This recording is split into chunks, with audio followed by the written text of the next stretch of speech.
Hello. I'm giving this lecture or a presentation on a very glaring issue of reservation, or I should say caste-based reservation in India. In India, since ages, or I should say many millenniums have passed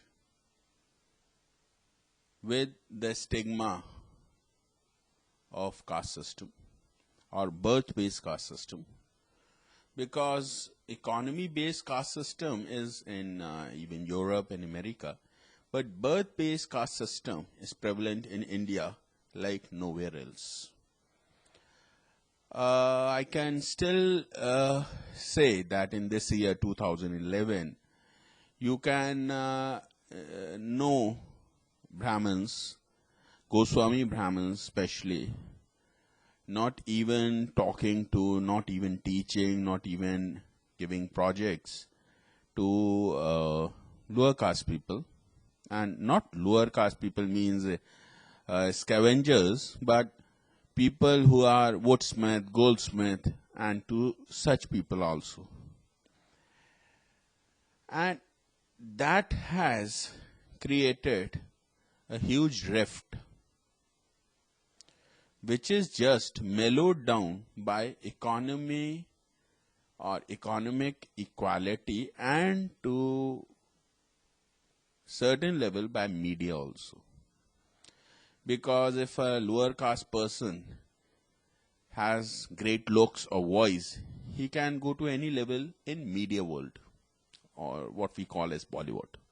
But otherwise, there is a huge problem in education system. The topic I'll be putting up will be specifically that whether reservation as a policy helps lower caste people, working class people, or Shudras as it is said in India, I should say. I have an argument, and I don't want to give any deductions or something like a verdict, but I want to say that it should, as one of my Stanford professors say, should stir the pot so that something different comes to mind of lawmakers, decision makers, journal public, anyone. So I'll be starting by a Greek civilization where there used to be few thousand citizens and few lakh workers. At that time, some of the workers who were very good looking, had best of the abilities, were serving the citizens. Otherwise, most of the workers were serving workers, or were doing projects for the workers of the citizens. So those elite workers who were serving citizens directly were quite rich and had very similar etiquettes to, you can say, citizens. So what we can say, that citizens were citizens by birth, and workers serving citizens were citizens by action or their abilities. Something we see, he is a Brahmin by birth and he is Brahmin by action in Hinduism, or he is Devta by birth and he is Devta by action. As we know, Devta by birth is higher than the Devta by action, if we make a comparison. Similarly, the citizens by birth were much higher than people who were serving the citizens, and they were sort of, not exactly, sort of citizens by action. So, in this scenario, what we could see that there were one level of worker, one level of citizen, and an intermediate level of workers who behaved and served the same way an person with etiquettes of a citizen does. So that was the intermediate level. So those workers used to beat other workers like hell.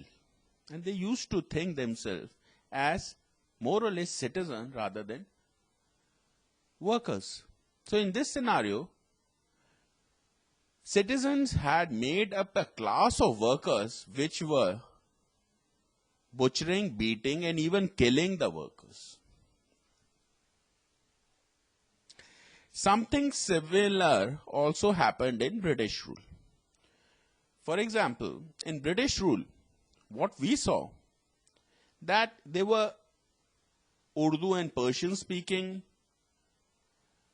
Indians or Hindi speaking Indians, and then there were English speaking British. Then Britishers saw that they were getting all the bad name by controlling the Hindi speaking, Urdu speaking, Persian speaking Indians and other Indians. So what they created an so-called educated class, which was English literate class, which understood British, served British, behaved like British, had all the etiquettes and value systems of British, and were butchering Indians. So they also created an intermediate class. Now after independence, we could have a caste-based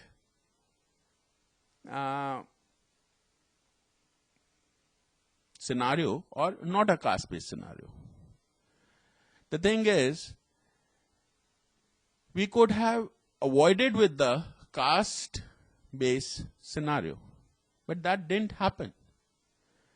We still got a reservation policy which picks up very great and good people, or we should say cream of Dalits, and bring them at equivalence to Brahmins, especially Goswami Brahmins, in one of whose gurus, Goswami Tulsidas, says that even bashing, battering, and torture of a Brahmin is much, much greater than any of the service or help or great help done by a lower caste person.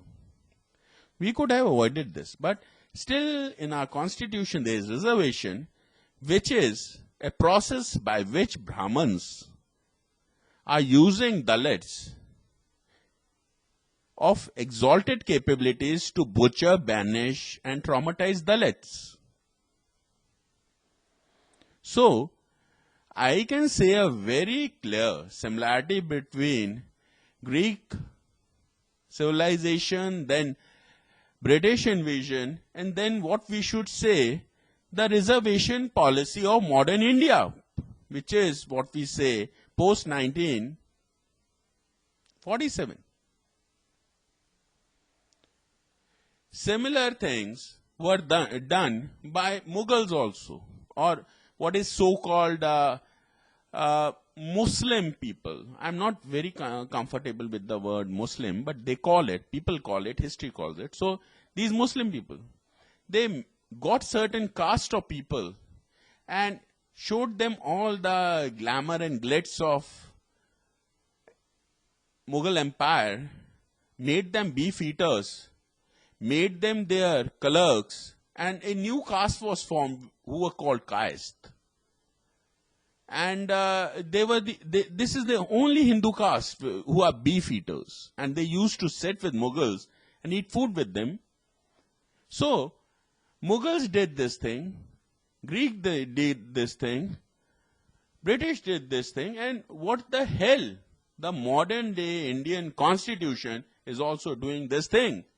They are using Dalits, manipulating them, showing them the goodness of the society, and then using these Dalits to butcher, annihilate, and even pass law against Dalits. In India, on an average day, per month, 40 farmers commit suicide. And most of the IAS officers, politicians are Dalits, and they are passing laws, and they are doing a number of things which are harming Dalits. So this is a way the constitution of India, of modern India, is also exploiting Dalits. So my opinion, it's not a generalized opinion, and my opinion is that reservation policy is a very sugar-coated poison for Dalits to annihilate Dalits or traumatize Dalits. I shouldn't say annihilate Dalits because that has more a gory component in that they are killing them, but they are troubling them and troubling them to a great level. So reservation policy is not for benefit of Dalits, it is for benefit of Brahmins. And I must tell you that Jawaharlal Nehru, Mohandas Karamchand Gandhi, all very exalted people of Indian political pre-independence scenario were all Brahmins. They used a Dalit to write a constitution in which they used a Dalit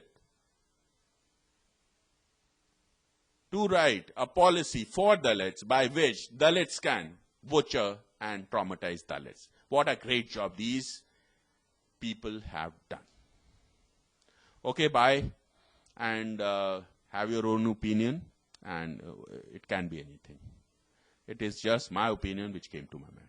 Thank you for listening this 12-minute, 40-second talk. And just we'll be in touch. Bye.